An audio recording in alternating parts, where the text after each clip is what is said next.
The Black Adam review embargo lifted last night. The social media embargo lifted a while ago, which was very dishonest, distransparent, and makes no sense when you compare the social media reaction to the actual reviews. So, what is good, YouTube? Warstu here. If you are new around, make sure to subscribe to never miss any of the DC Marvel content that we do on a daily basis. If you could subscribe to the channel, turn notifications on. That'd be much appreciated down below, and let me know down below, when are you going to go see this movie, or have you already seen it?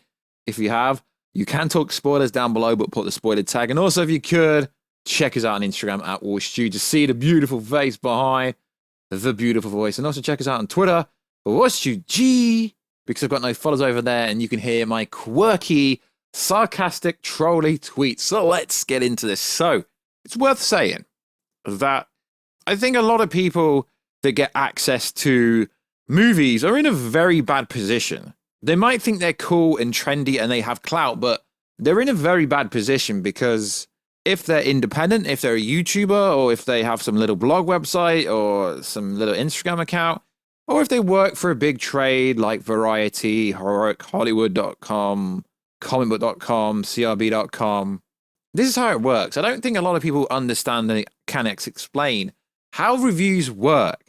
Reviews aren't actually indicative of what the reviewer actually thinks.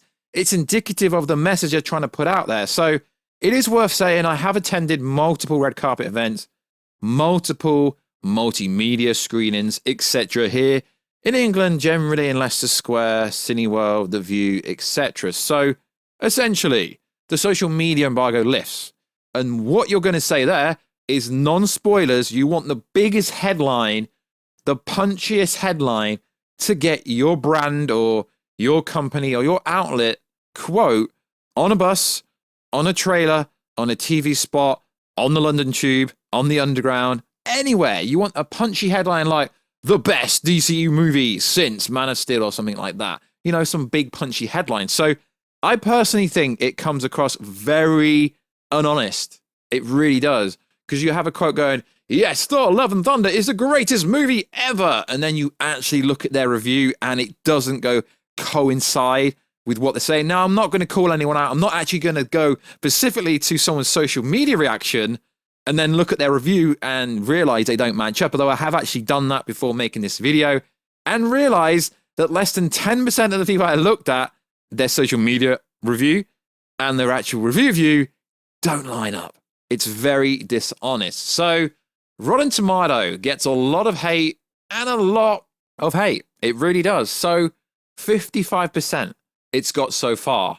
But you got to understand, The Rock literally said, this is like Marvel Phase 1, but it's the DCEU Phase 1, and they're shaping out a new DCEU. But at the same time, if you want to talk Phase 1, then we look at Iron Man. Iron Man got a 94%, but that's based on 281 critics. Now, it is worth saying that it's not actually easy to become a Rotten Tomato verified reviewer. You actually do need to review movies on, well, not on daily. You do need to review a lot, because I tried to get Rotten Tomato verified and I got rejected because I don't review enough movies, essentially. So 64 reviews at 55%. Now, if I'm going to be honest here, I have not watched the movie yet, but the comments on why people didn't specifically like it, I've had the plot leak for this movie for such a long time, and once the screeners went out and people seen it, I got more information that backed up essentially 90% of what I already know. And to be honest, the script, the plot is very weak. Very weak. So most people giving it 2 out of 5, 2.5 out of 5, 3 out of 5. It is sanctioned. So we'll go over a few reviews just to see what people are saying, because I do find it interesting. So Scott Medicine from Forbes, Dwayne Johnson, gleefully violent and unapologetic silly. IMAX friendly superhero smashes up, doesn't need Superman to change the hierarchy power in DC films. 6 out of 10. I do find it interesting how a lot of people on these actually give very different reviews. Austin Blake, YouTube, I believe. Black Adam is massive. The action is brutal. Dwayne Johnson delivers on his promise of shifting DC in a different direction. The story itself is up and down, and certain scenes don't pack the intended punch, but there are moments that fans will love. 6.5. Evan from comicbook.com.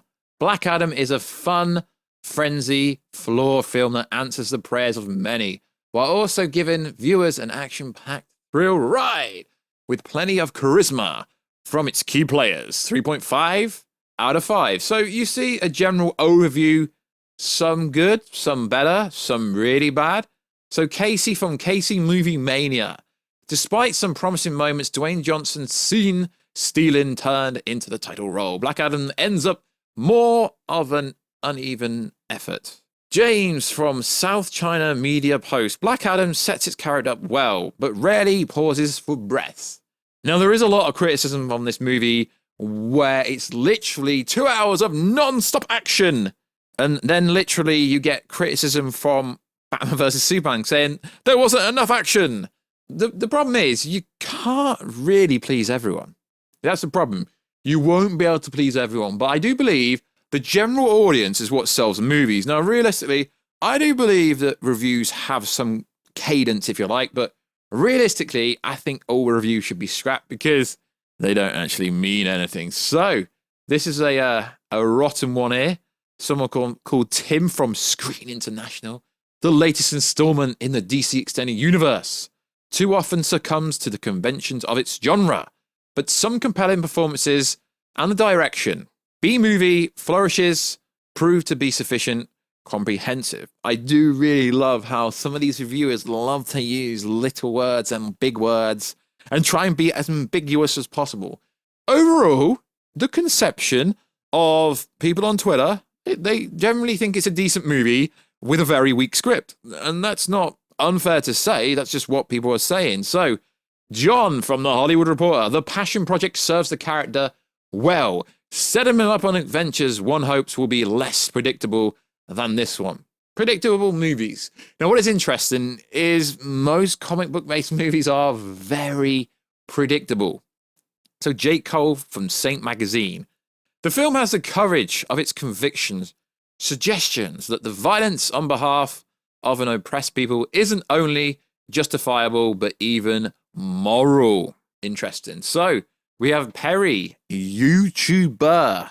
Black Adam got its highs and its lows, but the lows buy out by charisma, vibrant set pieces, and a thrill of seeing the Justice Society in action. 3.5 out of 5.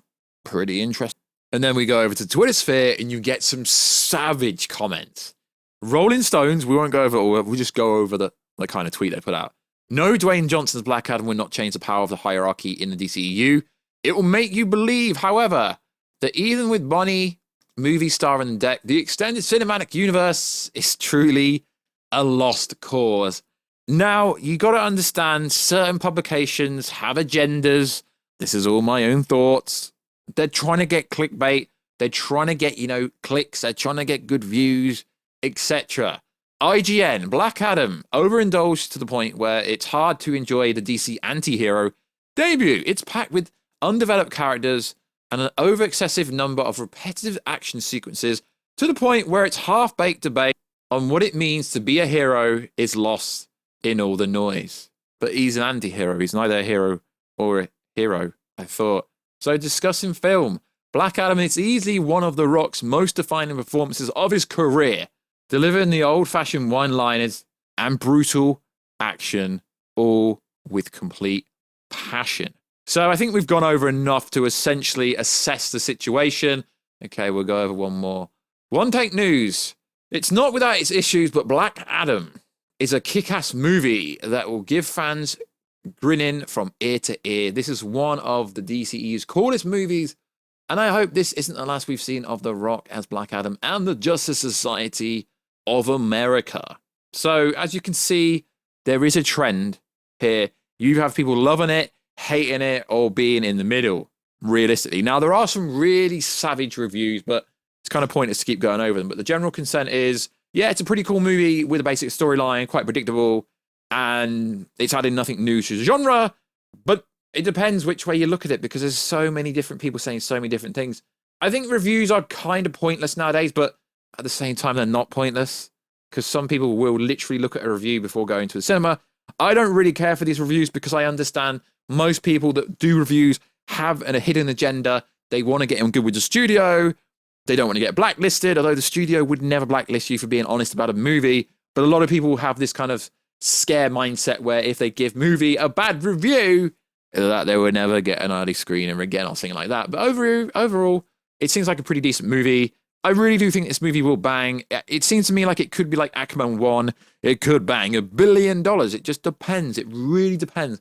And I really hope they don't ruin the post-credit scene in a trailer because it would bang. But is it going to bang because of the post-credit scene? I don't think that would be the reason, if it does bang, why it bangs. So like always, guys, let me know. What do you think about these reviews? I mean, 55%, that's like a 5 out of 10, if you want to look at it like that. But it is interesting what people are saying. So like always, guys, check us out on Instagram, @Warstu to see the beautiful face behind the beautiful voice. Check us out on Twitter, WarstuG, and I will catch you in another video, guys, very soon. Catch you later.